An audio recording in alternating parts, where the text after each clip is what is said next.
Hey everyone, I'm Almar of almarsguides.com. In this video here, I'm going to be talking about a good base location that I have found in Skinner's Room. So I went through pretty much all of this zone, and this is the best location I have found for building a base. There are a total of 3 copper deposits within the walls of my base here, and 2 iron deposits. You can see the base does take up a big area, but it is completely secure.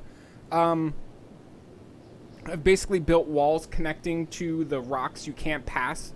Nobody can get inside my base except for through this front gate, so these walls basically block off everything. Obviously, that's what walls are supposed to do. I kind of like this base's location. I like being tucked away into this little corner over here. Sadly, we do have to expand the base over in that direction to the west because we need to factor in these copper nodes that are over here. You can see there's one big copper node here. There's a copper node over here, which is a pretty darn big one, and then another copper node here up by this wall. And that is the Skinner's Room base. So let me show you the prospecting tab. So you can see the prospecting tab here. It is low in water, low in fertility, low in stone. It's basically low in everything. This zone is kind of like this throughout the entire zone. So the closer up you get north, the higher the water and the fertility will be. The further you go down south, the lower the water and fertility will be.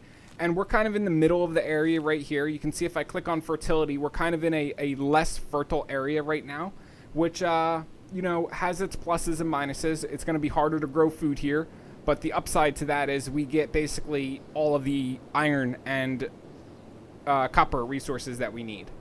So that's the trade-off. I was not able to find anywhere else in this zone that had iron and copper close to one another with water and fertility as high as the values you see here. Usually anywhere else that I found copper and iron, it had lower fertility values than where we are right now. One good thing I can say about this base as well is that you will be able to have windmills, and they will be able to run 24/7. I don't think I've ever seen my windmills blowing at anything except for full power output. So you can depend on wind at this location entirely, which is good because if you wanted to do actual fuel, then you would need to grow crops and process the crops and all of that fun stuff. So you can just grow crops specifically for feeding your characters. And on that same topic of feeding your characters, despite the fertility being low, you don't have to really, let me click on prospect again. You don't have to worry too much. See the environment, 100% arid, 10% green? That, the 100% arid actually works out, well actually the fact that it's both 100% arid and 10% green kind of works out in our favor a bit. Let me show you what I mean.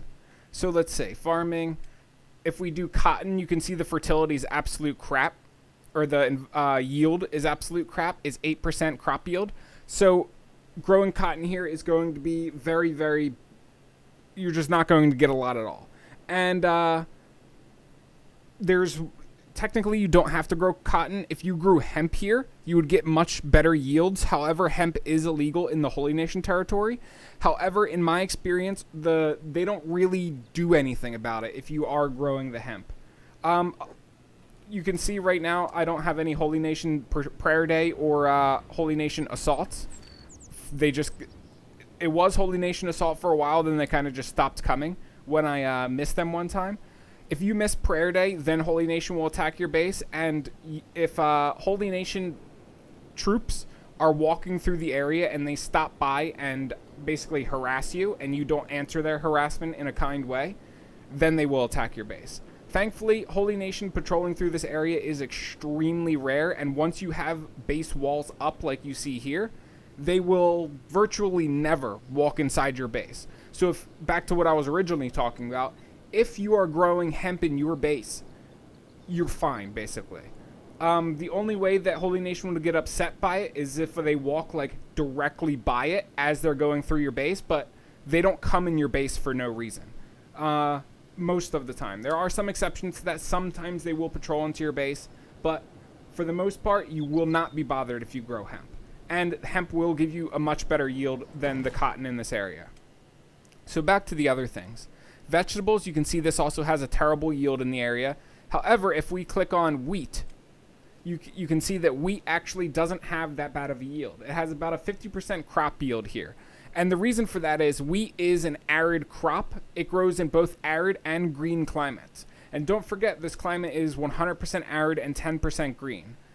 And it would be the same not only for wheat, but also for cactus. I currently can't grow cactus here because my characters are cactus farming. There you go. Because I have not researched it yet. In a few minutes, I'll be able to grow cactuses, though. Well, more accurately, cacti, because that would be the plural version of it.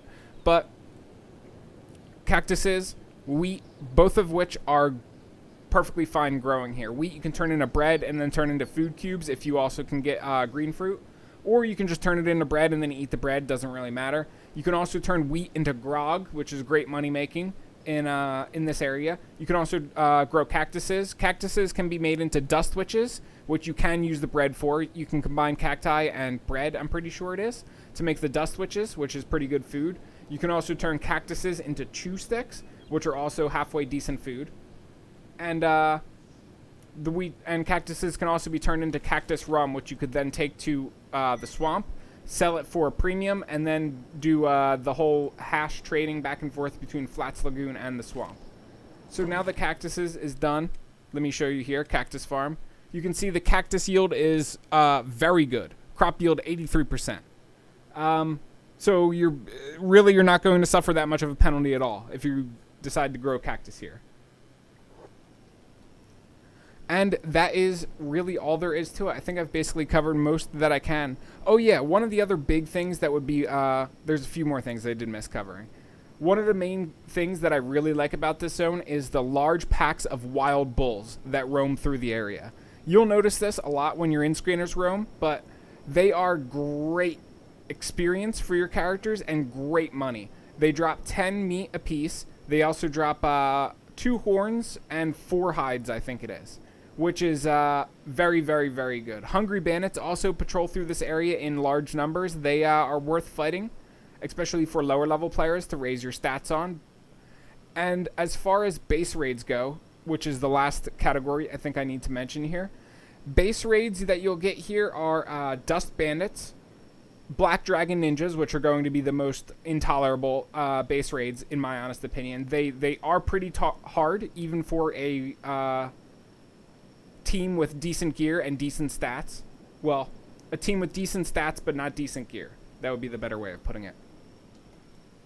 And they steal your food just like the dust bandits. And black dragon ninjas, they make a beeline directly for your food. It's not like they just they're easy to combat. The second the raid starts, they run directly through your food store and they empty it completely. So that is one of the more annoying raids because then you have to go through their bodies and loot the food and put it back in the food store. Or when they start running for the food store, you pause the game and then you unload the entire food store into somebody's backpack. That's also something you can do to prevent them. But either way, it takes micromanaging in order to stop them from stealing your food. So it's annoying all around in my honest opinion. The other things you should expect at this base are trade caravans. Both the Traders Guild and the Western Hive will visit you here via trade caravans. Also, since we are in Holy Nation territory, you should expect Prayer Day. Once a week, they will come here and ask you to participate in Prayer Day. Refusal to participate in Prayer Day will result in your base being raided. And as far as I am aware, the only way to stop the Holy Nation from raiding you, once they start raiding you, is to leave your base long enough for the raid to come to your base, arrive, and then not do anything, then leave. After that, it seems like all raids from the Holy Nation stop. But that's really all there is to it. I hope you guys enjoyed this video. I hope you guys learned something, and I will catch you guys around in future base locations for Kenshi. Peace.